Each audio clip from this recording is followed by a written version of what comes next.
All right, let's get it. This is Nap Nose Buffalo.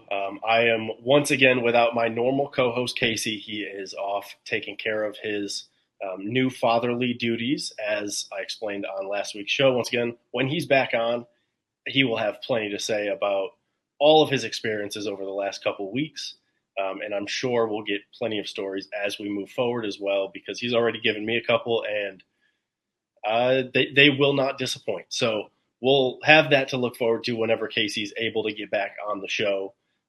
But this week, just like last week, have a new co-host filling in for Casey. If you're already watching on YouTube, obviously you can see it's Bruce Nolan from the Bruce Exclusive Podcast. Bruce, this has been a long time coming. We've interacted on Twitter a fair amount and followed each other for a little while. And I've actually listened to your stuff for a long time, before I was actually doing my own show. So I'm excited for this. How is it? How are you doing today, Bruce? Dude, I'm doing fantastic. It's a party all the time. Just disco balls, dancers. A lot more fun, I think, is being had by your replacement co-host than is being had by your actual co-host, who is currently dealing with early fatherhood. So I hope I'm able to pull my weight, and I hope I'm able to make Casey proud so that when he comes back, he listens to this episode and go, you know what? Bruce picked up what I dropped and just carried it through to the finish line. I hope he's proud of what we did today. I think, you know what, I fully expect that he will be. And look, as long as you're getting sleep, you're in a better mental headspace than he's in at the moment, because from what I've heard, he's not getting a whole lot of sleep, and it kind of makes sense at the moment. Well, I suppose any sleep's better than no sleep. So right. Regardless of what's been going on in my personal life or your personal life, we look at Casey and go, well, you know, it could be worse. We could be new fathers. Yeah. And I mean, worse, better, all of it in there, you know, because like he's having a great time, obviously, like he loves his life right now, but it's a struggle for him at the moment too, kind of trying to adjust to taking care of another human being. So props to him. I do have something that I am upset with you about, though. I figured you might be. I specifically made sure that I would put those thoughts out onto the social media universe before we recorded, specifically so that we could converse about them. This is all part of the plan, all part of the master plan. Okay. All right. So we're recording. The show comes out Fridays. We're recording on Sunday. So if you didn't see this, maybe it's because you just didn't see Bruce tweet this on Sunday this past week. But I have a problem with one of your food takes. And I don't care about 1, 2, or 4 on this list, but Bruce tweeted some assorted nuggets on an outsider's opinion of Buffalo food. We are both outsiders of Buffalo. Neither of us live in Buffalo. Number 3, though, I have 2 problems with it. The first problem is that it's an incorrect opinion. And I guess it's an opinion, so fine, but you're still wrong. And that's okay. You're allowed to be wrong. As smart as you are, as good of football takes as you have, we're all allowed to be wrong sometimes. And number 3 on Bruce's list was garbage plates are aptly named. That's just false. That's just incorrect. And number 2, that's a Rochester food, not a Buffalo food. We got to get this list sorted out here. So the first thing I want to say is that I find it ironic, really ironic, that there are smaller areas of the country that are usually within an hour or so of a major metropolitan who are very defensive of being lumped in. Rochester with Buffalo, Akron with Cleveland are a couple that immediately come to mind. And you'll notice this a little bit in Dallas-Fort Worth too. The Fort Worth people are like, no, it's Fort Worth, not Dallas. And they have this weird little brother syndrome. And I'm starting to realize it happens with Rochester as well. Of course, for me, Western New York in general Buffalo is the epicenter of Western New York. And so when I'm talking regionally, I can use the phrase Buffalo to describe colloquially the Western New York region and its food types. So because of that, I'm completely cool with lumping Rochester in with Buffalo when it comes to that. But people from Rochester are very upset about that. And you know what? Yeah. I'm cool with that. I'm cool with them being upset about that. In regards to the garbage plates, the immediate response that historically I get is, well, Bruce, you're not inebriated enough. Or, well, Bruce, that's the problem. The problem is you don't appreciate it unless it's 2 a.m. and you're slammed. And to that, I would respond, if there is something that can only be fully appreciated at 2 a.m. when slammed, then it's not good. I'll give you a great example. So you are familiar with the phrase beer goggles, I'm assuming. Yeah. Yes. So let's say you're at a party, you're single, you see an attractive person of the sexually compatible gender to you, and you think to yourself, oh, hey, maybe this person and we're going to make something happen tonight. And you think, wait, hold on. I have had 32 beers tonight. This may be a bad idea. And we are familiar with the beer goggles because we say that knowing full well that it inhibits your judgment. If someone needs to be inebriated to appreciate the physical attractiveness of another person, that other person isn't physically attractive. It's the same way with the food. If you're telling me I have to be slammed in order to appreciate garbage plates, then I would say if you have to be slammed to think somebody's hot, they ain't hot. You're just toast. And it's the same way with this particular thing. That's the combating that I would say back when I'm hit with the, well, Bruce, you just haven't had enough alcohol. If alcohol is necessity, not just alcohol, but copious amounts of alcohol are a necessity for you to appreciate the food type, then the food type might not be able to be appreciated. Now, I have to disagree here because I will say, that is a great time to have them. However, I enjoy them at any time. Like, I don't have to be drinking or have it be like late night drunk in order to enjoy a garbage plate. I think garbage plates are great anytime. I would have it for breakfast if somebody wanted to make me one for breakfast. I have no problem with that. I just think it's a great combination of food that everybody gets turned off to it because of the name. And if it had a different name, I don't know what else you would call it because, I mean, it is just like a smorgasbord of that's what I'd call it, a smorgasbord. So, but if it wasn't called a garbage plate, I think a lot of people would have a different reaction to it, as opposed to hearing, oh, let me tell you about these garbage plates, or have you tried a garbage plate? People are like, no, why would I want to try that? But it's very, very infrequent, almost never, that I've seen somebody or been with somebody who's tried a garbage plate, sober or not, and that they haven't enjoyed it. It's very few and far between. Because usually when people have them, they enjoy it because it's a very good combination of food. There's different ways that you can put it all together. So I don't know. I guess we're just going to have to disagree on this one, I guess. And that's okay. I appreciate that. Different strokes for different folks. I have had a garbage plate. I did not like it. One of my favorite responses, the defense mechanisms that I get from certain people when you don't like a food that they love, is the denial stage. You almost go through the stages of death when someone tells you that they don't like a food that you like. The first is denial. No, that's not possible. He couldn't possibly like that. And you go through the stages. Eventually you get to bargaining. Just like you go through the stages of death and grief and you go to bargaining, you go through that here too. You say, well, you haven't had it from blah, blah, blah, or you didn't have it when drunk, or you didn't, there's all these sort of bargaining tools that go into it. Well, you didn't have it from the right place in Rochester. Mm-hmm. Right. And there's all this complete denial that someone could just not like it. Right. I can't imagine them not liking it. So that's always a funny part of not liking a specific food, because I'm approaching it from a different perspective than a lot of the people who follow me on Twitter. And that is, I was not born, I was not raised, and did not spend any meaningful time in Western New York. So because of that, I am a fully grown adult. Spoiler alert, I am a fully grown adult who actually is approaching a lot of these foods for the very first time. And so I'm coming with it my own geographical biases that we all have, but I lived all over the country and everyone says their stuff is the best, right? In some cases, that's true. In some cases, it's not. And one of the things that's always been fascinating for me is trying these Western New York buffalo. You can't see me. I'm doing air quotes now when I say buffalo because I don't want to upset the Rochester people. don't want to get anybody upset. Buffalo foods, right? I'm trying them for the first time, and these people are culturally brainwashed into them, right? They're indoctrinated into the culture of garbage plates and the culture of Weber's mustard and the culture of Salen's. And then someone who's never had it before is like, I mean, yeah, it's fine, whatever. And they go, oh, they react with such horror, Nap. Right. They're like, what do you mean it's fine? It's a wonderful, the best part of Twitter. I will say this right now.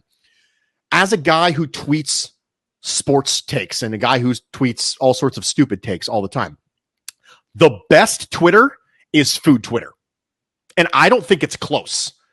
The best Twitter is food Twitter because there is this lightheartedness about it where someone could call you all sorts of horrible names, but they do it with such a wonderful tone that you're all like, oh, okay, we just don't like the same food. It's all fine. And then the second it starts to get like really serious, everyone jumps on that person because they recognize how inappropriate that tone is in a food conversation, which is one of the reasons why food Twitter is my favorite Twitter. Now, I will say the only time I think it's not, because in general it's all very lighthearted. Oh, you don't like this food, whatever, blah, blah, blah, blah. The only time I think it doesn't become that is when there's a new player that joins the Bills or somebody joins the organization and they're like, oh, we like ranch with our chicken wings. People freak out about that. Dude. And I'm very much I'm blue cheese with my wings. But if you like ranch with your wings, and people probably won't like this, but I don't care if you like ranch with your wings. I think blue cheese is better personally, but if you're a ranch person, so be it. As a general rule, I don't have a tendency to dip my wings at all. I will historically get them with a side of ranch in the event that I decide I want to dip them, but sometimes I don't even do it. I just have my wings straight up, just as it is. There are certain types of combinations of sauces where I'm like, hey, I wonder what this will be like with cutting with a little bit of ranch. And I'll try it that way, but I'm not a blue cheese guy, never have been. That is one of the things that gets me. It's amazing that I've been able to carve out sort of a podcasting role with not liking blue cheese. The Buffalo space. Yeah. Yes, yeah, it's pretty impressive. The fact that I have been accepted by Bills Mafia as well as I have not liking blue cheese is a testament to how gracious they can be if you wear on them. I'm Steve Urkel. Is it a testament to them, or is it more a testament to the fact that you're just actually good at doing this? No, it's not me. I'm not that good. I'm okay, but it's them. I'm Steve Urkel, right? And they're the daughter from whose name is escaping me on Family Matters. I can't remember her name. What's her name? I do not know. I don't know, but he's always hitting on her, of course, and she's always rejecting me. And he'll look at her and he'll go, "I'm wearing you down." Yeah, that's what it is. I'm wearing them down. Eventually, they're just like, "Okay, fine, Bruce. We will accept you. We will listen to your stupid pod. Okay, let's do it." And they've just been unbelievably gracious in accepting me, and I don't deserve it, and I love them anyway, even though they probably hate that part of me. Look, people don't have to like every single part of us in order for them to listen to us. I'm sure that there's plenty of people who are like, "Oh, I don't like this about you, Nap," and as long as they listen, fine. That's okay. You don't have to like everything about me. I'm cool with that. Before we get into the actual discussion that we're gonna have, because we're gonna continue last week's discussion that I had with Nate Geary, we're gonna just flip it over to the defense side. I do want to give people who don't cross over between our two shows, because your show, the Bruce Exclusive, on Buffalo Rumblings Podcast Network, and then obviously this show, Nap Knows Buffalo, on the Buffalo Fanatics Podcast Network. I'm sure there's crossover, but there's probably people who either listen to my show that don't listen to your show, or plenty of people who listen to your show that don't listen to mine. I want to give some of the people who listen to my show that don't necessarily know who you are a chance to understand the kind of the moniker that you went by. So we don't have to go fully in depth, but just briefly, why Bruce Exclusive, why Bruce Nolan, why'd you go with that? And then we can get into the rest of it. So I was on the old Buffalo Bills message boards a long time, back when they were the official Buffalo Bills message boards. And I was on there for a long time, and I went by the moniker Bruce Nolan. And when I initially created a Twitter account, I created it because they were shutting down the Buffalo Bills message boards. Mm-hmm. And I wanted to be able to connect with the people that I knew from the Buffalo Bills message boards on Twitter. And that's the way they knew me. They knew me as Bruce Nolan. So I went ahead and created Bruce Nolan. But the funny thing was, Bruce Nolan was already taken. That handle was taken. So because of that, I went with Bruce Exclusive. And the reason I did that was because obviously in the movie Bruce Almighty, which takes place in Buffalo, he is a reporter for WKBW. And when he has the musical interlude where he starts to become more popular, they start to call him Mr. Exclusive. So if his first name was Bruce and I didn't get a chance to take the last name Nolan because it was already taken, I decided to go Bruce Exclusive. And as such, that was the Twitter account. And it quite frankly remained mostly dormant for a decade. And then a couple years ago, I started up a podcast and decided, well, I should probably start using Twitter to interact with people about the podcast. And so I did. And here we are. It's been It'll be 3 years in October since I started podcasting. I have a hard time imagining it's been that long, but it has been that long. And that's kind of crazy. And I initially did it with a co-host, Nick Batt, and he and I were Nick and Nolan. And then he left the podcasting space and I did the solo show and it became the Bruce Exclusive, which of course, worked out really well with my moniker. And that's how I became Bruce Nolan and have a show, the Bruce Exclusive, which drops on the Buffalo Rumblings podcast network every Thursdays and Friday. And how close are we to the elbow reveal that you've talked about on Twitter? Because for anyone, once again, doesn't really know, you don't use pictures of yourself on your Twitter account or anything like that. Obviously, I'm sure people can tell if they're watching on YouTube. So you've kind of given I'll give like an elbow reveal when I get to, I think it was 10K, was it? Or was it a different? Yeah. 10,000 followers on Twitter. I'll do an elbow reveal. I promised. It was kind of a joke. I didn't think I'd actually ever get there. I think quite frankly, have to do it though. Like you're almost there, right? I didn't think it's one of those things where you make a promise to like a kid and you don't actually think that you're ever actually going to have to like hold up your end of the bargain. And then it gets closer and you're like, oh no. So I'm just shy of 8,000 followers now. So for me, there's a chance in the next year, I'll probably have to do an elbow reveal because I'm a man of my word. I'm going to keep my word. It's a future. You made that promise as like a future Bruce gets to deal with this. I don't have to deal with this right now. Future Bruce, if we ever get there, he'll deal with it. And you might actually end up having to do that sooner than you think. I kind of thought I'd be retired by now, Nat, and then I wouldn't have to worry about it. The Twitter account would be deleted. There would be no record of Bruce ever existed. Everyone's like, hey, you guys remember whatever happened to Bruce? I don't know. He just disappeared like a fart in the wind, just off into the ether somewhere. I didn't really think when you get to 999 or 9, yep. I think one more 9 in there. Yeah.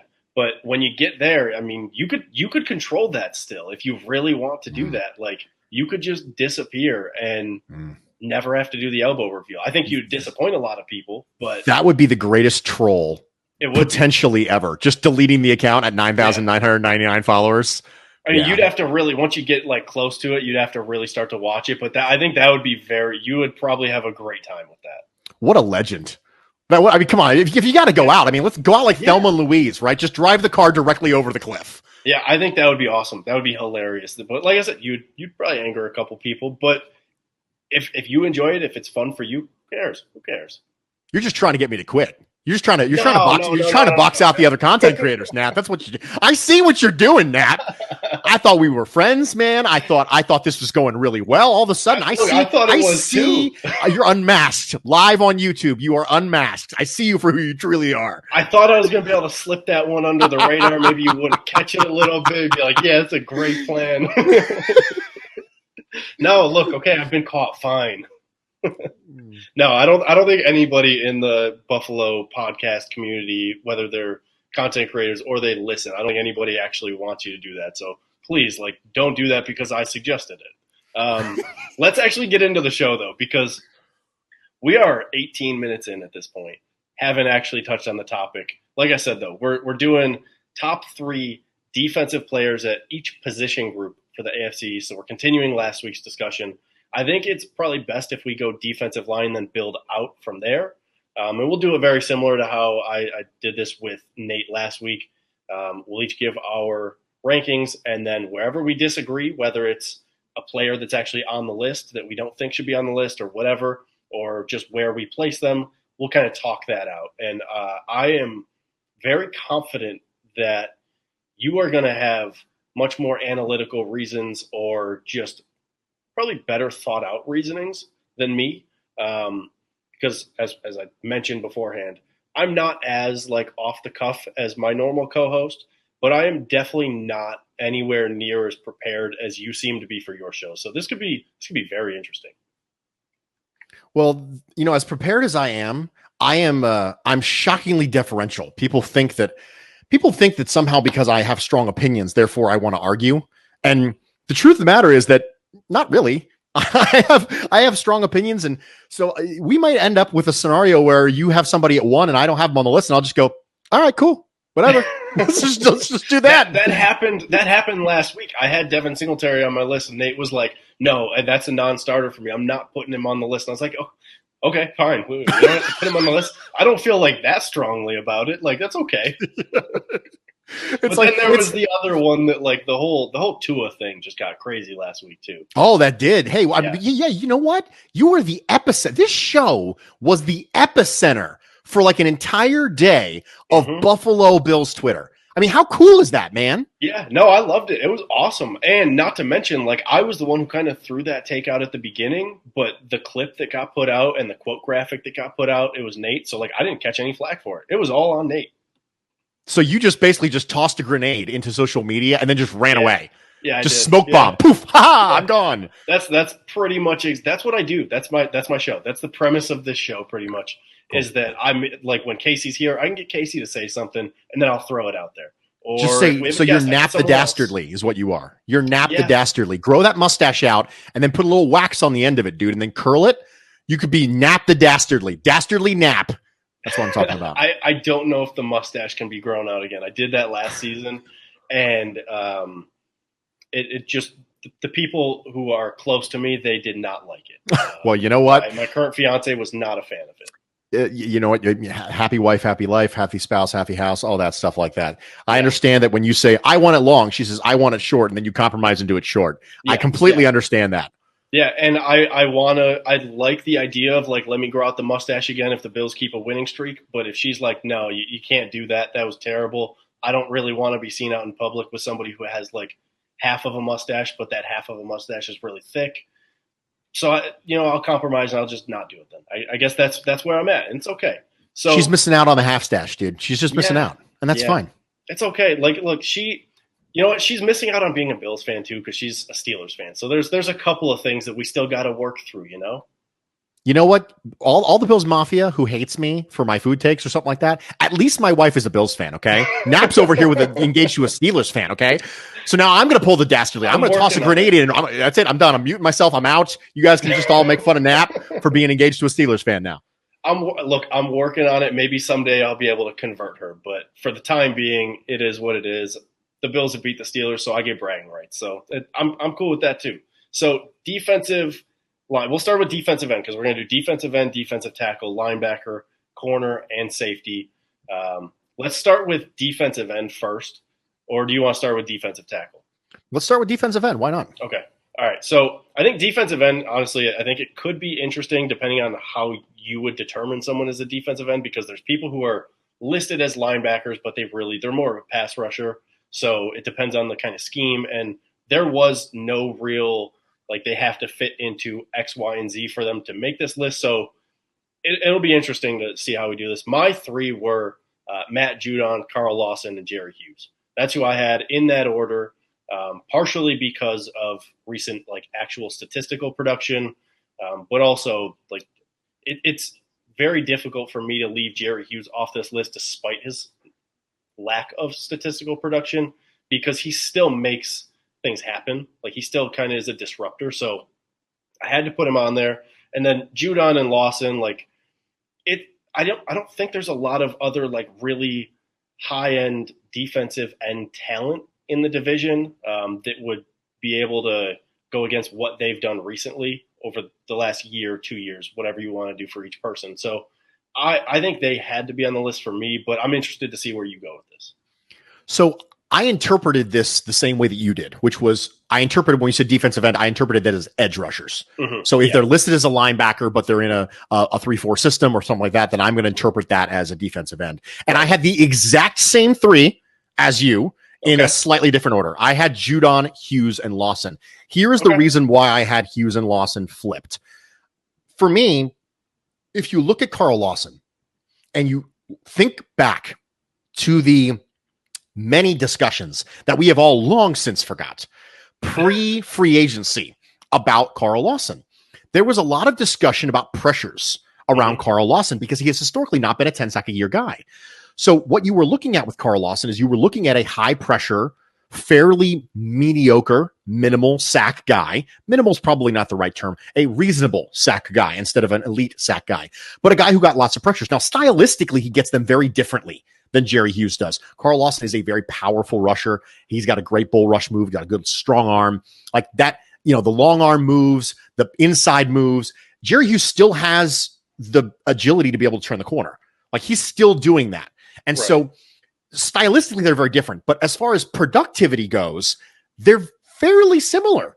Hughes has just been doing it longer than Carl Lawson. So Hughes has been a 4 to 6 sack a year, high pressure guy for what seems like forever now. Carl Lawson's done it for less time. So that's the reason why I ended up putting Hughes over Lawson, because from a productivity standpoint, it's fairly similar. Hughes is just more of a known quantity. Now, Carl Lawson was signed to a fat contract with the hopes that he will break out in a way that Jerry Hughes has not. But until he does that, he is just Jerry Hughes from a productivity standpoint who's been doing it less time. That's the reason why I have Carl Lawson at 3 and Jerry Hughes at 2. When you have two people like that, you have to find a way to split a hair. Right? Mm-hmm. You have to find a way, a reason to be able to put one over the other. Matt Judon, I agree with you. Number one, I think it's pretty clear at this point. Yeah. You can make an argument that there was a wonderful Twitter discussion going on that was started from the Buffalo Fanatics Twitter account, which was, what will you think is the most important addition to the AFC East this offseason? And is it Donta Hightower? Now, spoiler alert for later, I said yes, it's Donta Hightower. And someone said, do you think it's Matt Judon? If there was a 1B to that question, I think it would be Matt Judon.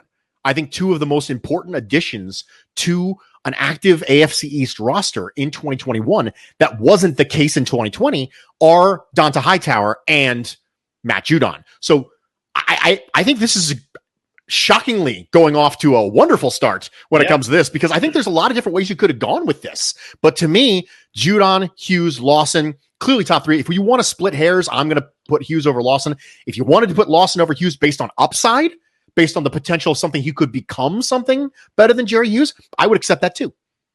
So I actually kind of like the reasoning that you gave, because I mean, putting Lawson above Jerry Hughes right now would be more based off of upside. And I might have putting him at 2, honestly, looking back at when I was kind of thinking through it, it might be partially because of all of those off-season discussions that everybody had where they're like, oh my goodness, Carl Lawson to the Bills, it needs to happen. He's going to be a monster for the team. And then obviously like those discussions died down after he wasn't signed to the Bills and he signed with the Jets. So I think I might have been jumping the gun a little bit with that one. So I'm very cool with putting him at 3 and just flipping my order there. Let's do it. All right, cool. So that'll be our final order with the defensive ends. I'll let you go first with the defensive tackle. I'm going to say right now that defensive tackle is probably the most difficult of all of these positions to do. I don't know if you experienced that as well, but when I was sitting here, I was like, this is the difficult part, because you have one person who I believe is the clear-cut number 1, and then you have about 5 who I think could be any combination of which in 2 or 3, depending on what you're doing. Now, based on the discussions we had, I did not interpret this question as you're building a team. So because of that, I did not, it's just best, most effective. And so because of that, I didn't opt for alternating styles with my 1, 2, 3, so I could try and have like a well-rounded team or anything like that. I just went to straight what I believe to be considered to be football effectiveness. Number 1, far and away, it's Quinnen Williams. Okay. Quinnen Williams began to see what last year what you started to see a little bit of during his rookie year, which was him being straight up dominant. Quinnen Williams may have been the best player on that Jets team by a country mile in 2020. I think that you started to see what you were kind of hoping you were going to see from Ed Oliver, from Quinnen Williams. And there was some discussion leading up to the draft that the Raiders might do something insane. And when I was doing my mock draft, my version of the Raiders doing something insane was taking Ed Oliver over Quinnen Williams. I did not think they were going to take Cleveland frickin' Farrell, is what I didn't think they were going to do.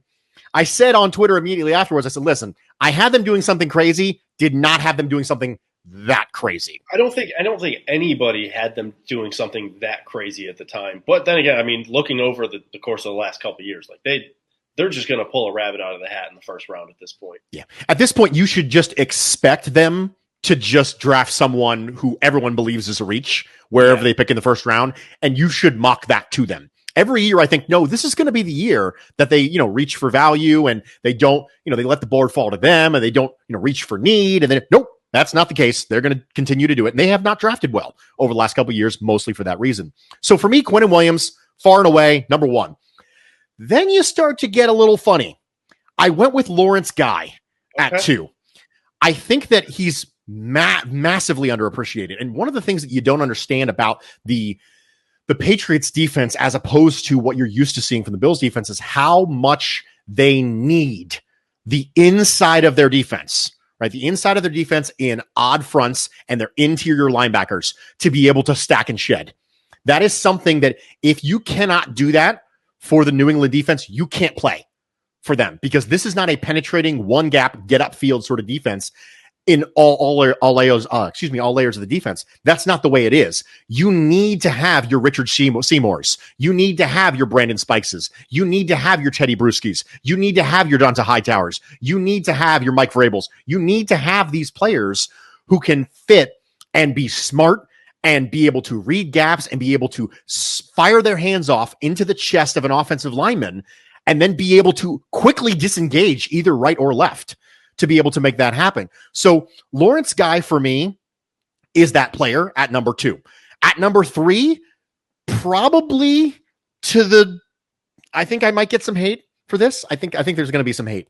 I put Christian Wilkins at number 3. Okay. Ed Oliver didn't make the list. I think you're going to get some hate for that. Yeah. I'm going to get some hate for that. Yeah, Christian Wilkins has been more steady than Ed Oliver has been. Ed Oliver has been a better pass rusher.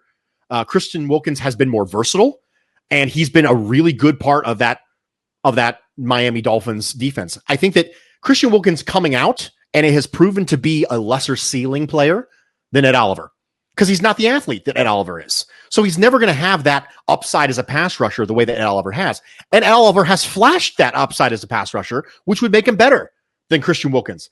However, we've also seen some other stuff from Ed Oliver, where I think Ed Oliver's a perfectly reasonable player. And I think that Ed Oliver could jump him this year, quite frankly. But right now, the versatility, the well-roundedness, and the consistency of Christian Wilkins gives him the 3rd spot on my list. Okay, so we have our first disagreement. Well, I guess not really the first disagreement of the podcast, because we disagreed earlier, but the first disagreement of the actual rankings. I had the same 1 and 3. I did put Ed Oliver at number 2. And it's because of his pass rushing ability. I value that. If you can excel at the defensive tackle position as a pass rusher, as long as you have the right guys around you, which obviously like last year, we saw that wasn't really the case for Ed Oliver to really be successful, because he was playing out of position a little bit. It wasn't like 100% of the time, but enough where it made a difference. If he has the right guys around him, his pass rushing ability, I think, just makes it so much better to have him at number 2, in my opinion, over a guy like Christian Wilkins, because, like you said, he's not as high of a ceiling player as Ed Oliver is, but I think he has a more well-roundedness to his game. But I value that pass rushing ability so much personally that, for me, I put Ed Oliver at number 2. Lawrence Guy was actually the 4th guy that I was considering putting on the list, but I went with Christian Wilkins probably because I see a little bit more. Honestly, I think I just see a little bit more of that going forward. I think he's going to be a little bit better. I think Lawrence Guy is like a disruptor kind of a player, in my opinion, whereas Christian Wilkins, I could see him having like those dominant games here and there. So I think I went with Wilkins over Lawrence Guy for that reason. So we got to figure this one out. The 2 that I had as my honorable mentions were Ed Oliver and Raekwon Davis. The issue with Raekwon Davis is he only had really one dominant year as a run stopper. He was really good. Yeah, last year. Good, yeah. But again, there's only 1 year of him being really good. And so because of that, I went with a more consistent player in Christian Wilkins and a more consistent player in Lawrence Guy. I'll split the middle with you. We both have Christian Wilkins at 3. Mm-hmm. I have Lawrence Guy at 2. You have Ed Oliver at 2. I'll split the middle. Let's move Christian Wilkins to 2, and we can put Ed Oliver at 3. I can live with that. Yeah, no, I'm good with that. I like that actually better than trying to just take somebody off the list completely. I'm good with that, because then we don't have to really move things around. And honestly, having that more well-roundedness at the moment is probably something that propels Christian Wilkins at the moment. Like you said, if Ed Oliver ends up being the player that like we all think that he can be, that we know he has the ability to be, no doubt in my mind that he would be the clear-cut number 2 if he plays that way. But I don't even think it's a question that Quinnen Williams was number one. When I was looking over like who is the defensive tackles among the division, I was trying to find a way to not put him there because I don't want to give the Jets credit because I think they've done a really good job, and I don't want to acknowledge that under new management, I think they've actually started to build out a relatively good team. I don't want to give them credit, but I have to there because he's turned into the type of player that really everybody thought he could be. Yeah, I think that if all of these players hit their ceilings, it goes Quinnen Williams at Oliver. And then there's a gap because they have something that other people don't have, which is that elite upper level athleticism and the ability to really disrupt and take over a game. I don't think Christian Wilkins at his ceiling has the ability to dominate entire seasons. Right. He can, like you said, I think he can be a problem for a game. You could say, wow, Christian Wilkins really got under our skin that game. But as far as having those dominant seasons where you go, gosh, game in and game out, you have to plan for this guy. If everyone hits their ceilings, it's Quinnen Williams, Ed Oliver. It just hasn't happened yet for Ed Oliver. And so for me, I'm completely cool with that. Let's Bruce the negotiator. Let's do it. All right, cool. Let's do that. Let's move on to linebacker now. I'll go first with linebacker. I had CJ Mosley first, and I think this is going to be a weird one because we haven't really seen him play over the last 2 years. So we have to kind of go back to the player that he was before he signed with the Jets because obviously like it hasn't really worked out for him there yet due to injury and opting out. But the player that he was before he was on the Jets, he was like the absolute disruptive linebacker that you want in your defense that can just wreak havoc over an offense. And he can be at the ball every single play just about. So I felt like knowing what he can do and what he has done in the past, I felt like I had to put him there. I put Dante Hightower in there at number 2 because his importance on the Patriots defense, in my mind, I think that was very understated among Bills fans last year. Like we like to overlook that, and I did that myself. But knowing what he is for that Patriots defense and how good he is at what he does at disrupting offenses and being able to honestly just control the defense as that middle linebacker for them, I think that's an important skill set that can elevate somebody to being a best or better than some other guys who are more athletic, bigger, faster, stronger, whatever it may be. Sometimes that mental side of the game really propels people, and I think he excels in that area. So I put Dante Hightower at number 2, and then at number 3, I went with Matt Milano because I really like what he does in coverage as well as in the run game, where like he doesn't have that real weak part to his game. He might not be the absolute best at every single thing he does, but he's going to excel in both areas and be very good. And he's the best linebacker on the Bills at the moment. Like Tremaine Edmonds has obviously that potential to be better than him and to leapfrog him. But just based off of what they've done in their careers so far, I think it's very difficult to look at the Bills defense with and without Matt Milano and say he's not one of the best 3 linebackers in this division. I think that what to do with CJ Mosley is the biggest part of this discussion. I understand why you put him at 1. He wasn't in my top 3, and I'll tell you why. Okay. It's not because I don't agree with literally everything you said. I just got to draw the line somewhere when it comes to time. And for me, Dante Hightower being missing for 1 year and coming back to the same scheme is markedly different than CJ Mosley being gone for 2 years off an injury and coming back to a different scheme. I think you have to draw it somewhere. I agree with you that if we're freezing time based on the last time we saw these players play, CJ Mosley's probably number 1. I would agree with that statement. So because of that, if we decide that that's kind of how we want to do this, I'm completely okay with putting somebody in at our joint number 1 who I didn't even have in my top 3 because it's based on rules. This is based on how you interpret the discussion. I put Dante Hightower at number 1 for all the reasons that we talked about before. I think that the regression of the Patriots defense last year was oftentimes ascribed to Stephon Gilmore, when in reality, Stephon Gilmore actually had a pretty good year last year. He just had a rough very beginning, and then the narrative just kind of sort of caught on. And very similarly to way that if you catch 1 or 2 games of a team that's not your team, you don't see how these narratives ebb and flow over the course of an entire year. And sometimes we forget about narratives that happened week 2 and week 3 by the time week 8 rolls around. For example, do you remember the narrative post week 1 against the Jets was, why are you running Josh Allen so much?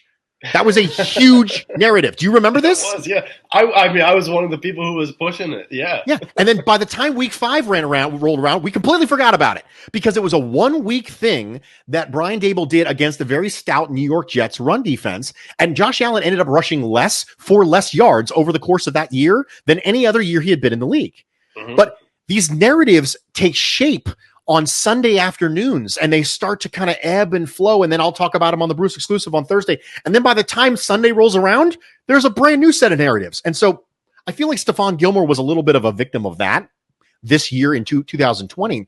And I would argue the most significant personnel loss that the Patriots had was done to Hightower. People who are 250 plus don't cover like that.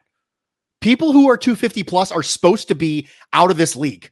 This league is moving toward smaller, faster people who play in the 220s, some people who play in the 2 teens at the second level. People who play at 250 plus are not supposed to be 3-down players. That is supposed to be a part of defensive football that is not around anymore.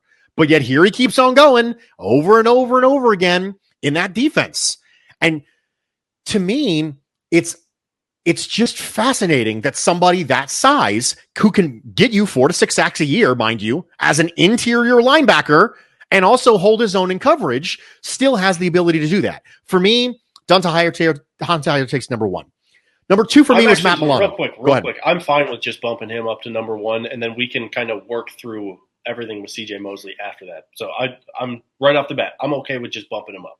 Let's go with CJ Mosley at number 2. As our joint list. Let's just do that. We'll split the middle, right? We'll just say, listen, the reason we bumped him down to number 2, we understand. We bumped him down to number 2 because it's been 2 years in a new system off an injury. And that's okay. That's a reasonable reason to bump him off the top spot. We'll just put him at number 2. You might not know this off the top of your head. I don't know if you have paid attention to how different is the defense that CJ Mosley was playing in Baltimore versus the defense that they'll be playing in now with Robert Saleh. Very different. Do you know that? Okay. Very, very different. So Robert Saleh, you're going to get a lot of the cover 3 looks, right? Think about the best linebacker in the league in coverage right now is in San Francisco. It's Fred Warner. Think about Fred Warner and then think about CJ Mosley. They're very, very, very different players, right? Yeah. CJ Mosley comes from that bear style defense that you saw from the Ravens, where your goal is to try and get free rushers toward the quarterback. A lot of the reasons why I thought that Judon was a good fit in New England is because they have a tendency to be able to scheme up pass rush the same way they can get those runways going for him in Baltimore. So CJ Mosley's going to be in a very different defense than he was at in Buffalo, and very different than the one he signed up to play in, which was Greg Williams' defense in New York. I mean, Greg Williams and Robert Saleh are very, very different defensive minds. So there's a huge question mark there. Not just the time off, not just the injury, also the scheme fit.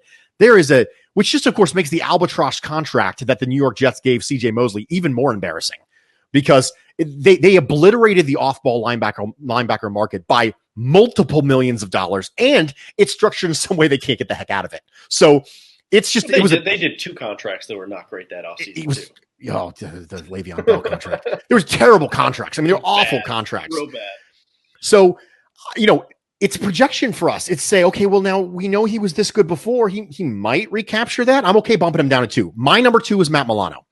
And I'm glad that you and I don't have the Matt Milano is better than Tremaine Edmonds right now discussion, because that's a thing that a lot of people probably don't want to have. I had it last year. I was on with Pat Moran, and he asked me to rank the top 20 Buffalo Bills for 2020 based on how good they are at their positions. And I had Matt Milano over Tremaine Edmonds, and that was eyebrow raising a little bit. I'm like, I don't think it should be. No, I don't think it should be at the moment. And like it's literally, like I said, I think Tremaine Edmonds has all the potential, all the athleticism and size and everything to leapfrog Matt Milano. But where they're at right now, I don't think that it's that crazy to just say that and walk away and not have an argument about it.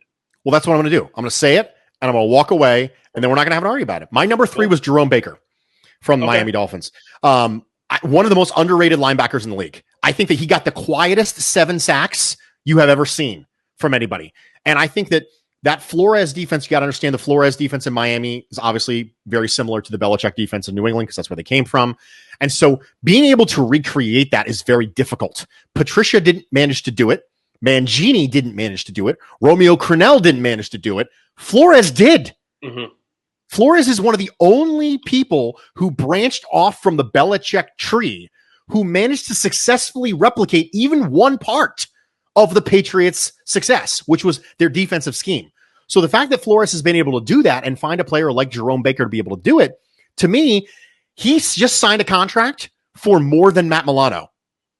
And now, number one, we should look at that and think about what a good deal the Matt Milano contract is. But also, that's not necessarily an overpayment for Jerome Baker. So for me, I had Baker at 3, Tremaine Edmonds was at 4, CJ Mosley was at 5, because again, what do you do with CJ Mosley? So yeah, I'm completely cool. If you had decided that you had like a really big issue with me putting CJ Mosley on the list at all because of that time off, if you had said like, no, that's a non-starter for me, 2 years, I don't even know what type of player he is now, which would be a very fair argument to make if you wanted to, I would have had no problem with Jerome Baker. I will always love giving credit to Ohio State football players as long as they're deserving of it. And he is one of those guys who is like very deserving of any sort of credit anyone wants to give him. I agree. He's extremely underrated. He's not talked about enough. And I mean, it was weird seeing him get a contract bigger than Matt Milano, but I think he, like, over the course of the contract, as long as he plays the way that like he can, it's not going to end up being a bad contract for them anyways. Hey, Nap, OH. IO. That's right. That's what I'm talking about. Always, okay, so yes. Let's decide. Do we want to consider Mosley 2 years removed from an injury, a different defensive system? Do we want to consider it a non-starter? Or we just want to bump him down. You know what? For the sake of let's do this, because it's a very easy argument to make of why he's not on the list, and for the sake of the graphic that I'll put out and for potential Twitter discussions, I think that could be fun to leave him off the list. With good reason. Like, not because he's a bad player, because we've both obviously said we think he's great. Like, we don't have any sort of disrespect toward him as a player, but I think that could be fun because there's very easy reasons as to why he wouldn't be on the list at this point. It's Twitter bait. That's what you're doing. Yeah. It's Twitter bait. You know what? Now I appreciate that. I appreciate your honesty. Let's go ahead and leave him off. And then what I'll do is I'll just direct all inquiries to you. Sound good? I think I was planning on doing the exact same to you because it was you who didn't have him on the list. I had him first. Go rewind the tape. Don't look at me. Ask Bruce, man. I don't know. Yeah, go talk to him. I was going to tag you and be like, yeah, Bruce didn't want him on the list. Yeah, that's exactly what I was going to do. That's fine. Yeah. That's cool. I'll take it. We'll leave him off the list. He'll be our honorary. We would have had him on the list if type of thing. So is our third going to be Jerome Baker? Yeah, I like that one. All right, let's do it. Yeah. All right, you can go first for corners, and then we'll round it up with safeties after. I'll have you go first with. Actually, I can't. No, you went first with linebackers, right? No, you went first with linebackers. I did. Okay. All right. I'm all sorts of messed up at the moment. You go first with corners, and I'll go first with safeties. I think the corners is an easy discussion because it's really just the names and you just got to move around. I think it's only 4 people you could really talk about here. And it's just what kind of discussion do you want to have? For me, it's Xavier Howard, Tre'Davious White, Stephon Gilmore in that order. Okay, so we agree. Just right off the bat, we can talk about the players individually and all of that, but right off the bat, we agree on the list. Oh, this is easy. Yeah. So for me, obviously, Xavier Howard was a Defensive Player of the Year candidate. I think that I'm always going to value man coverage ability over zone coverage ability because there's less people who can do it. I'm not saying that zone coverage ability is a bad thing. It's an important thing, and it requires a specific set of skills. Liam Neeson would be very proud of the particular set of skills necessary to be able to play in zone coverage. Spatial awareness is a big part of it, being able to read quarterback eyes. Tre'Davious White is one of the best zone corners in the league, full stop. However, I'm always going to value if there's a same level of ability in man coverage, I'm going to value that over that because man coverage is harder to do. And there's less people who can do it. So for me, Xavier Howard, the concern for me is that at any given year, this could completely tank off for Xavier Howard. I would rather have Tre'Davious White on my team because I'm concerned about his knee when it comes to Xavier Howard. Mm-hmm. It's a scenario where any given year, Xavier Howard could go from the top 3 to below the top 10. Just if his knee decides, you know what, I'm done. I'm not going to play anymore. I'm done. I think that I have given you enough, Mr. Xavier Howard. I've had enough. I'm going to retire now. And the knee just leaves him. So for me, Xavier Howard holds on to the number 1 spot tentatively. Stephon Gilmore still had a good year. He wasn't Defensive Player of the Year good, but he still had a good year. Now he had a rough start, but Stephon Gilmore is still a good man coverage cornerback. He's also now woefully underpaid relative to what he was. So I understand why he's holding out. I don't know how that resolution is going to be.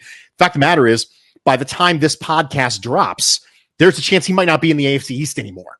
Has the Xavier Howard stuff got resolved yet also? Nope. Because I know there's a potential that, we're going a full 5 days early at this point. There's a potential that neither of them are in the AFC East by the time this drops.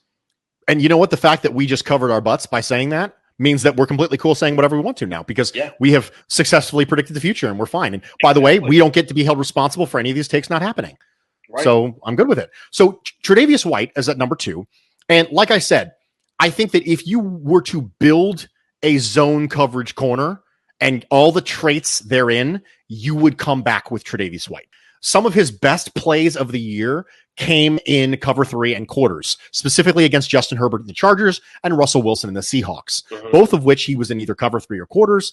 He was understood what kind of route concepts he was seeing. I think that one of the things that you don't appreciate about zone corners is being able to see things develop in front of them. There is a level of precognition necessary and film study necessary to be a good zone coverage corner, where you recognize route combos that are coming at you and you can trade off things. You can say, hey, I know what's happening behind me. That's how good Tre'Davious White is sometimes in zone. He goes, I know what's happening behind me. I literally have eyes in the back of my head. I know that there's a deep over coming behind me. I'm going to sink a little bit into this zone, and I'm going to make you think twice about this. And things like that Tre'Davious White is capable of, a lot of people just don't ever get the feel for it. And when you hear Sean McDermott say things like he said about Dane Jackson, where he says some people have a feel for the position, sometimes it's hard to be able to quantify or qualify on tape what that means. That's what it means. What it means is this innate understanding of knowing what you're seeing. Sometimes I think that when we look at man coverage ability, and I just said flat out that there's less people on the planet who can do it at a high level, it's not because it's hard mentally necessarily. It's hard because it's hard physically. When you are necessary to be an elite coverage corner, you need to be a step above the athletic ability of the player you're guarding, because they know where where they're going, and you don't know where they're going. It's real simple. If I have a 4-3 guy who knows where he's going, he has an advantage over the 4-3 guy who doesn't know where he's going. It's real simple. That's one of the reasons why man coverage against elite athletic receivers is so hard, and why cornerbacks are paid so much money when they can do it at a high level. But that doesn't mean players like Tre'Davious White are a slouch. That doesn't mean players who know what's going on behind their head are slouches, because they're not. And Tre'Davious White needs credit. Now, I don't think that skill is as valuable as what Xavier Howard gives you in the man coverage ability, because I think you can do more things with that. But being one of the best in the league at that thing still puts you at number 2 on my list. And I think it's really interesting going with the whole Stephon Gilmore and Trey White discussion. If they were to flip teams and Gilmore came back to Buffalo and had to play Trey White's role, and Trey White had to go to New England and play Stephon Gilmore's role, I don't think they would be anywhere near as successful of players as they are right now, because of the differences within the defense. Like, they're individually kind of built for the defenses that they play in right now. I agree with that. I absolutely agree with that. They're good fits. And part of one of the reasons why we don't accept rebuilds the way that we should as fan bases is because certain players fit certain schemes better, and we just need to understand that. Now, there's some argument where you say, well, listen, if this guy doesn't fit your scheme, then your scheme isn't good enough. Yes, that's true. If you have a generational talent, like people who are once-in-a-lifetime players. I love Tre'Davious White. He's not a once-in-a-lifetime player. He's a really good player. So there is such a thing as a bad scheme fit for a player who's a really good player. Stephon Gilmore is a really good player. Xavier Howard is a really good player. These are not generational, once-in-a-lifetime abilities. And because of that, scheme matters. Scheme matters for these players. I agree 100% with what you just said. If you make them flip teams, neither one of them is a really good player anymore. They're probably just good players. I think, if they were to flip teams and have to play with the defenses that the opposite team has, I think at that point, we're probably having the discussion of 2 Dolphins corners on this list, or potentially 2 Dolphins corners and then a different Patriots corner on this list. Like there's plenty of different ways that it could go if they were to not be in their individual schemes. But because what they do, like they're so good at Stephon Gilmore, man-to-man, Trey White, zone coverage, and like that mental aspect that you have to be kind of like a step ahead to be really good at zone coverage and know where you need to be at and who's like behind you, like you said. I think that what they can do individually in those departments really just kind of puts them at that next level that other guys in the division just aren't at the moment. Who would have been? Let's just take those 2 guys off the list. Who would have been the next 2 corners that you would have put on the list? Like, who would be your honorable mentions for corner at the moment? Murphy and J.C. Jackson. Okay, yeah, that's exactly who I was thinking with another Dolphins corner and then going up to New England again. So yeah, which is very funny because I think Bills fans, especially, I think even more so with like J.C. Jackson and Stephon Gilmore, I think they catch a lot of heat from Bills fans because of that Stephon Diggs game and then Gilmore. Like, what are your opinions on how much Gilmore gets trashed by Bills fans? Like, people try and act like he is just this terrible corner sometimes. And I've never really understood that. I understand being mad at him for going to New England. I understand like the people who are like, no, he didn't have his best years of his career and on the back end of his time in Buffalo. But like, he was just a defensive player of the year himself. And everybody looks at like that one play against John Brown and they're like, oh, well, of course he's trash. But like, he's still one of the best corners in the NFL. It's never really made sense outside of just like people being angry that he left and went to New England of why people try and act like, and Bills fans specifically, act like Gilmore's just not good. Very few people are willing to admit that their ex-girlfriend is actually a really good girlfriend. It just didn't work out. It's just the way it is.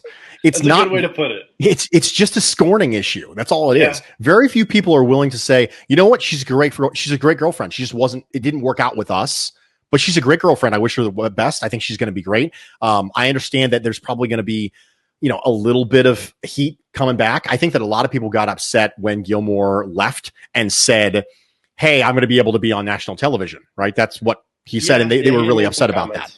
But he wasn't wrong. The Patriots are on national television more. So the Bills weren't super relevant when he left. So that makes sense. Now, you can make an argument as to the wisdom of him saying it.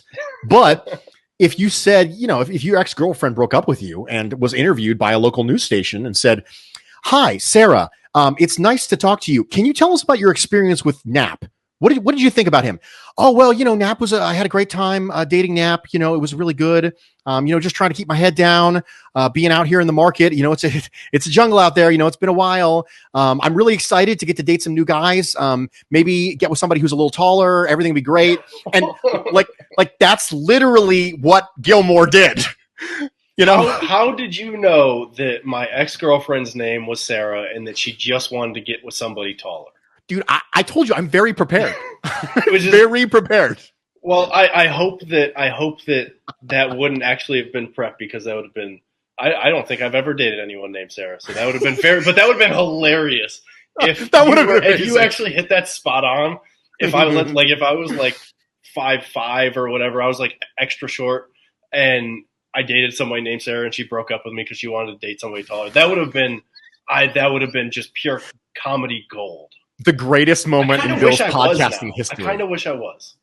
I just missed out on an opportunity is what I should have done. And I think that quite frankly, if I would have known you would have asked me that question ahead of time and I would have had that metaphor already locked and loaded, I probably could have done the research to figure it out. Right? It would have been really funny. Yeah, we just don't historically do a good job of separating out our emotions from the play on the field. And I think that Gilmore stuck a little bit of a nerve with a lot of Bills Mafia, specifically when it comes to the little brother syndrome with the, national media doesn't like us. They don't recognize us, all things like that perpetually repressed sort of complex that a lot of permeates sort of the Bills Mafia culture for a long time until recently, when of course we're getting assistant coach of the year and we're making AFC championships and we're all over ESPN. And I don't think that's probably a fair way to approach it now, but for a long time I think that was kind of embedded in Buffalo because they weren't ever bad enough to be the center of attention and they weren't ever good enough to be the center of attention. So they were just the guy sitting in the corner from the meme going, I wonder if they know I have really good pizza. That was the meme, right, for Buffalo. And so I think that Gilmore really stuck a soft spot. It's a little bit like, I'm going to go back to the ex-girlfriend. If your ex-girlfriend and you are there in an argument and she goes, you're just like your dad, right? And there's some sort of like stick, right? They always just know the right button to press to hurt you. And I think that's what happened with Gilmore. And because of that, I think that it kind of blinds a lot of what we see on the field from him. Yeah. So I think, obviously, like we said, we agree on the list already. Xavier Howard, Trey White, Stephon Gilmore. I think the reason that I put Trey White above Stephon Gilmore, outside of like the fact that he plays for the Bills, which I think I've done a relatively good job of excluding any of that homerism in my picks. Because of the defenses they play in and because of their skill set, I think I personally also I value being able to play man-to-man, but having that ability to play man-to-man can also put you in some really difficult positions where, because that's what Gilmore does, he does have more of that tendency to get burned, whereas Trey White, you don't see him get burned as often, and partially because of the scheme. But what they do within their schemes kind of puts them in that situation where I think Trey White's ability to not catch himself like chasing somebody 5 yards behind, I like that. And that was pretty much like the sole reason, because you don't see Trey White give up those really big plays that sometimes you're going to see Stephon Gilmore end up giving up because of the defense that they play in. And I get that. I think part of that is just if you not get left on an island as often, you're not at risk to expose that. And so part of that is optics when it comes to that. But optics are there for a reason. And I think that I don't think Tre'Davious White has had a stretch like Stephon Gilmore had at the very beginning of 2020 that kind of pushed him below. I think if Stephon Gilmore had kept that level of play he saw at the end of 2020 the entire year, he'd probably be number 2 for me, and Tre'Davious White would be number 3. It's almost kind of like the conversation with Ed Oliver and Christian Wilkins, where like Ed Oliver has the higher ceiling, and Bills fans won't want to hear that. But like, I do think that Stephon Gilmore, when he plays to his ceiling, I think he has the higher ceiling than Trey White, partially because of what he's asked to do, but like his ability to do those things as well. But Trey White is just always so consistent with what he does that it's impossible to ignore that. When you're with, and I think it's very different when you're talking about that with a cornerback versus a defensive tackle also. Yeah, it really is. It's one of those scenarios where we just need to understand what they're being asked to do, how good they are at doing that thing, and how difficult that thing is that they're asked to do. Yeah. All right, so we can move on to safeties now, and I'll go first with safeties. I think I would get killed if I didn't have Jordan Poyer and Micah Hyde on my list just in general, but I'm putting them at 1 and 2 because I do think that they're legitimately the 2 best safeties in the division. And then I went with Marcus May as my 3rd safety. I think I'm going to be interested to see if you go a different route with this, whether it's just ordering them differently or if you actually pick a different player altogether. But I think what Micah Hyde and what Jordan Poyer can do together is obviously that puts them over the top, and all of like what they do pre-snap and their communication and the fact that they've played together, obviously that gives them a leg up in that regard. But if you look at what Micah Hyde does individually, he was my number 2. So I'll start with Micah Hyde and then I'll go back up to Jordan Poyer. Micah Hyde's ability to be that kind of deep safety net that the Bills ask him to be a lot of times. Like, you don't see the Bills getting burned for a deep ball. Or obviously there was one Hail Mary that happened, but like you don't see that happening all the time. Like other defenses get burned deep.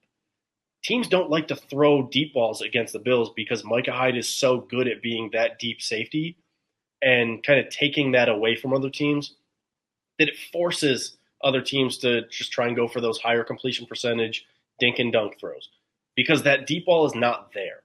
And then with Jordan Poyer, he is just literally whatever you ask him to be, wherever you ask him to be, he's going to be there and he's going to do it well. He can be that deeper safety if you need him to be. Obviously, Micah Hyde's better than him at that. But if you ask him to do it, he can do it.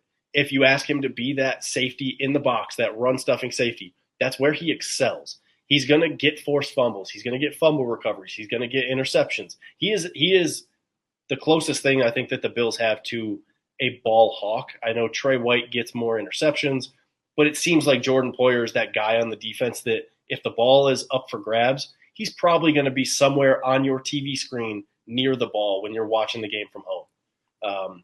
And then not to mention, like he either leads the team or he's second in tackles year in and year out. He's all over the field making plays. So I couldn't avoid putting them 1 and 2. I know some people will probably look at that like outside of Bills Mafia as, oh, you're just being a homer. But I legitimately think that they are the 2 best safeties in the division. And I also think that they're the most disrespected players in the division potentially by like the national media because they avoid putting them on any sort of list involving safeties. But then with Marcus May, I have him on there because I think a lot of people attributed the Jets safety tandem and why they were so good for a little bit to Jamal Adams. I didn't really ever think that because I always looked at Jamal Adams as a linebacker playing safety. Marcus May, I think his ability to play safety, what he does for their defense, obviously their defense is not great, but I'm very excited to see what he can do now with his like talent level because it's very underappreciated. But I think what he can do within Robert Saleh's defense, I'm super excited to see where Marcus May goes as an individual player because he's the type of player who he's kind of like all over the field also. Okay, so I have the exact same 3 that you do, but in a different order. Okay. And I am going to fight tooth and nail to get Micah Hyde in the number 1 spot. Okay. And here's why. Micah Hyde is the domino that affects the entirety of the Buffalo Bills defense. He is, in my opinion, the most disrespected safety in the NFL. And I have been a Micah Hyde stan for years, right? This is nothing new. Anyone who's listened to my podcast, they've heard me on other people's podcasts talking about defensive backs and safety plays. I did. I kind of thought you were going to go this route. Yeah. So you knew. You were prepared. Yes. Micah Hyde is number 1. If Micah Hyde is not stopping 20 and 40 plus yard completions, the Buffalo Bills have a speed problem at corner. Yeah, that's true. In a significant level. So the Buffalo Bills have a slow secondary. We need to talk about this. The average speed of the Buffalo Bills secondary players is below average in the NFL. But yet somehow they don't get burned deep, like you said. There is only one reason why that is, and it's Micah Hyde. Micah Hyde is the linchpin that keeps this from falling apart. Without his understanding of space and route timing, this team is not a good pass defense the way that they are. They're just not. I said on this social media world earlier this offseason that if I had to pick whether or not to re-sign Micah Hyde or Matt Milano, I'd pick Micah Hyde and it wouldn't be close. Now, I got lucky and the Bills re-signed both of them. So I was very, very happy about that. We all got lucky. Yes, I was very, very pleased about that. But Micah Hyde, because of stylistically what he does and how important that thing that he does is to keeping the entire pass defense together, he's at number 1. I mentioned earlier when we were talking about cornerbacks, it's how good is that player at doing that player's job, how hard it is to do that player's job, and how important that job is. Micah Hyde is one of the best in the league at defending vertical routes. Without it, the Bills have really significant problems defending vertical routes. And I think it's really hard to be able to do that and be able to understand spacing, especially when you're a 4-5 player. Because Micah Hyde is not a 4-3 player. Everyone associates playing in space with speed. And that's Not necessarily true. Speed is important. Speed is good. I'd like to have more of it, but that's not what makes you play in space well. What makes you play in space well is being able to predictively monitor where the ball and where the player that you are looking at are going to be at a specific time and being able to get there at the right time. It's almost like I made this comment on a different podcast, and I'm going to make it here again. It's almost a little bit like doing math problems while running full speed. Do you remember the math problems that you used to deal with in high school where a train leaves Boston at 3:45 and a different train leaves West Virginia, and where do they meet? Those problems. Ones. Now imagine doing that while running full speed and having DK Metcalf and all 4-3 of him barreling down on you. That's what Micah Hyde has to do. And we all need to put some respect on Micah Hyde's name, specifically when it comes to that. He will forever be my number one, and I will fight for him to retain that spot. Now, I had Marcus May and Jordan Poyer at number 2 and number 3, associately. So, why is it that I had to draw a line between Marcus May and Jordan Poyer? Because I struggle with this one. I really did, because I think Jordan Poyer is a more versatile player. He spent more time in the box. But Marcus May is a better tackler when it comes to tackling efficiency. So, for me, I had to draw the line somewhere. It was a little bit like where I had the Jerry Hughes and Carl Lawson thing. When I have two people who are really close, I have to find something that distinguishes the two of them as far as effectiveness goes to be able to split the hair and be able to trim right in between them. And for me, that was tackling efficiency. And I think that Marcus May is a better tackler from a missed tackle standpoint, percentage-wise. So I went with him. But he's also a very similar style of player to Micah Hyde in the sense that he is the deep safety, right? I think he was in the box 40-something snaps last year, and he was at a free safety 400-plus snaps, as opposed to Jordan Poyer, who was almost 50-50 in the box and deep. So it's very different from a stylistic standpoint, but I value that thing in safeties because the NFL as it is about creating explosive plays and stopping explosive plays. That's where we're at as far as the league goes. So to me, I value that trait, the stop explosive plays trait. I value that trait very high because that is the exact thing that offenses are trying to do against you in today's NFL. People have realized that you can't necessarily always get 11, 13 play drives. You just can't. You need plays to come in chunks. And as such, defending against chunk plays is going to always take priority to me as opposed to versatility and ability to play in the box. So that's how I drew the distinction between Marcus May and Jordan Poyer. That's why I ended up with Marcus May at 2 and Jordan Poyer at 3. Okay, so we're going to have to work this one out. Obviously, same players, but different order. I think where I would want to make a trade, because I think that's pretty much what we're doing. We're going to trade one player in one position for another player in another position. I'm fine with moving Micah Hyde above Jordan Poyer because of literally everything that you said, with him being kind of that linchpin of the Bills' defense, where if he's not there to be that deep safety, I'm not going to say things completely fall apart. Bad things happen. Very, very different. But I think Jordan Poyer is also important enough to the Bills' defense because of his ability to do anything and everything, that I value that within the Bills' defense. And this might be a little bit of my homerism coming out, but I value that within the Bills' defense because I've seen what happens. Like when he's not on the field, you miss that safety in the box. It doesn't matter who plays safety in his wake. They don't have that good safety in the box if he's not there.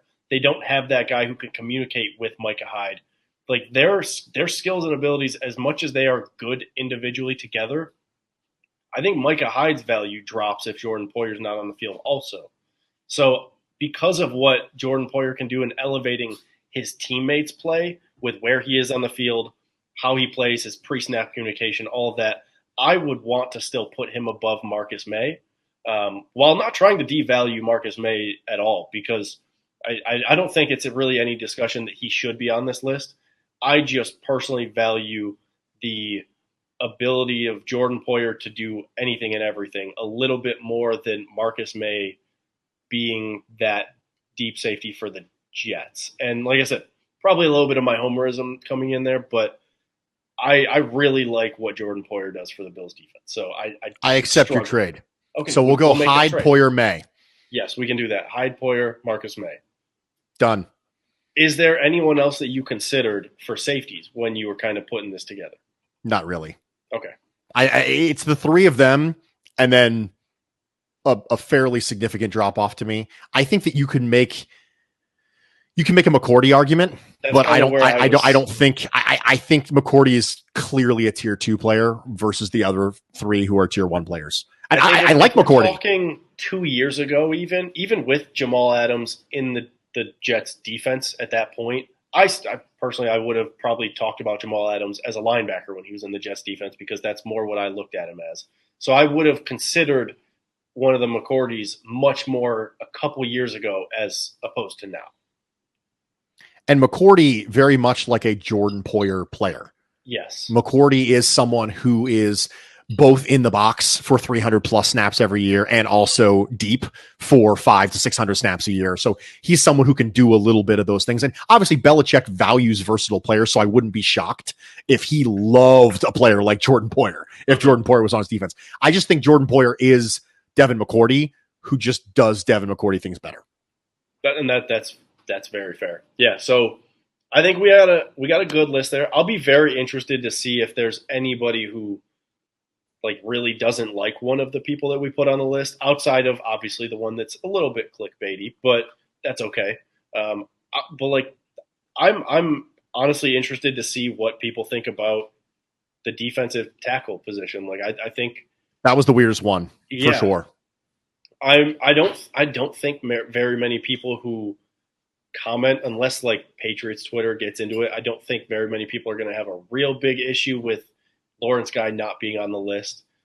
But I think there's going to be a lot of Bills fans who take exception to Ed Oliver not being at number 1, partially because they just don't really watch Jets games, and they haven't necessarily seen how good Quinnen Williams actually is.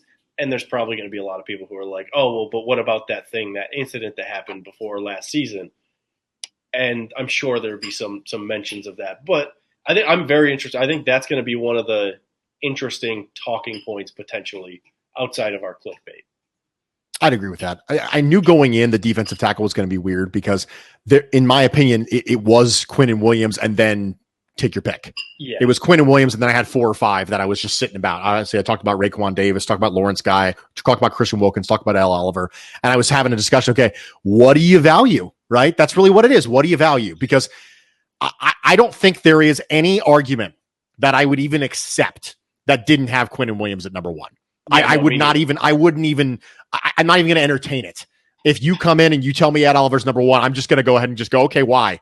And just wait for you to just go ahead and just hang yourself with the discussion, because Quinnen Williams became dominant last year. He became dominant. He was a top 5 defensive tackle in the NFL last year. So for me, it's Quinnen Williams and then pick your poison, really. And so based on what you value, and they're very different players being asked to do very different things. And that's where it comes down to the job and how well they do the job and how much you value the job. And that's based on personal preferences, based on your own biases, based on if you were going to be a defensive coordinator, if you started rolling out as a high school defensive coordinator right now, what were the things that you would value? And this is where all of our intrinsic biases come into play. So I get it. I totally get it. I think it's going to be fun. Yeah, I'm very interested to see where the discussion ends up taking us once this all goes out and once people start seeing whatever ends up going out on Twitter. So that'll be a lot of fun. I think we're done with the show at this point. So I want to give you a chance, obviously, plug your show, all of the days that you're putting your show out, all of the different shows that you're also going on, because you are guesting on a bunch of different shows all the time. So give you a second to kind of plug all of your stuff first before we wrap it all up. First off, thanks for having me. As you mentioned, I have been being a guest spot on a lot of different shows, and that has been a tremendous blessing for me. The fact that there are other people who do this job who appreciate the work that I put in, that's special, because you appreciate what it takes to be able to do this every week and come up with an entertaining show and be able to have intelligent, semi-intelligent thoughts. If they're coming from me, at least they're trying to be more towards semi-intelligent, at least functional, maybe not inebriated thoughts that are coming out. Though no promises, because I do, of course, have to get inebriated in order to properly enjoy Garbage Plate, apparently. But there are things that matter more than others. And in my opinion, when you have the content creators who do this and they value you, that's special. Mm-hmm. And being able to have somebody who doesn't have a face and have them be valued, that means a lot to me too. So being able to be on a bunch of different shows and have a bunch of different content creators tell me that they value what I do is really very special. I have been accepted, and I have been brought into the fold of Bill's Mafia with a level of grace that I don't deserve. And they have been unbelievably kind to me. Even when the best listeners I have are the ones who go, you know what? I don't always agree with you, but I get it. Like that's like the highest compliment you can get. It's because they don't like your show because you're telling them the things they want to hear. They just value the way that you go about doing your job. And that just means a lot to me. So the fact that you even reached out to have me on, it means a lot to me, man. I really appreciate it. I love what you're doing. I love the fact that every single week I can get some wonderful quotes from this show on my Instagram and on my Twitter. They will always be there. And it's just fun. It's just a fun time to be able to see things like that and get the visual representation of some of the work that you've put in. So first off, just thank you for having me. My name is, as you know, is Bruce Nolan. You can find me on Twitter and Instagram at Bruce Exclusive. My show is The Bruce Exclusive. It drops every Thursdays and Fridays on the Buffalo Rumblings Podcast Network. And we've been doing some live shows, but actually, as the time you're listening to this, I will have completed my last live show on Spotify Green Room. We're gonna do a little something fun. I'm actually working on a special project. You know what? Let's go ahead and do it. Let's go ahead and drop it right here on this show. I have mentioned previously that jokingly I was going to do a fully musical episode of the Bruce Exclusive. I am here to tell you that I have written and recorded all of the songs for the Bruce Exclusive musical. Okay, and at some point in the next couple of weeks, I will try to get that dropped and edited and cobbled together, because it's insane. And you know what? When you go through the long days of summer, you got to find something interesting and fun. Mm-hmm. And so that's what I did. I wrote a musical, and it's going to be fun. One more follow-up question to that, because I think for people who listen to your show, who kind of know what you're about, they've heard you mention that before. I think they're going to be very excited that is actually coming up now. Mm-hmm. Is there a general premise behind that you would be willing to share, or do you want to hold on to that? I'm going to keep that one a little close to the vest. Okay. But I have really enjoyed it. It's fun. I have written all of the songs myself, and I recorded all the songs, and it's going to be a good time. And I'm hoping to be able to get it dropped in the next couple of weeks. This is the first time I have actually talked about it openly. So by the time you are hearing this, you'll be like, oh, really? Really? That's happening. So make sure you listen to the Nap Nose Bills podcast on the Buffalo Fanatics YouTube and podcast network. Follow him on Twitter at Kyle Naps. And it's going to be fun. I'm excited about that. That's coming down the pike, and I'm going to get openly mocked for it. And that's fine. I'm cool with it. Like I'm fine with that. Here's the thing. I take the content seriously. I want to do a good job for Bill's Mafia. I just don't take myself very seriously. I want to do a good job, but I don't have the ego necessary to take myself that seriously. If y'all want to have a good laugh at my expense, I am down for it. Like, I'm cool with that. I'm not offended by that. I don't get all, you know me on Twitter now. I don't really get all up in arms about anything. That's not really my thing. So this is a really good way for me to kind of poke fun at myself a little bit. And that's what I'm going to do. Yeah, look, that type of attitude is more than welcome on our show anytime, because I think Casey and I would kind of echo that, where like we like to put out good content, but like us ourselves, it's if you don't like something that we do, or you're going to laugh at something that we said, it's not that big of a deal. It's okay. We don't take ourselves too seriously, but we want to still be able to put out good content. So I think a lot of people are going to be really excited to hear that from you finally. Yeah, I'm ready. I'm excited to see how it goes. I'm excited to see if people get the joke, or if they are like, what the ever living F is this? Like, what is this in my podcast feed? That will be the responses that you get that day. Yeah, who knows what it's going to end up being. But I think that for people who have heard you at least even just mention that before, that's something that you've thought about, I think there's probably going to be a lot of people who are like, yes, finally, we're going to get this from Bruce.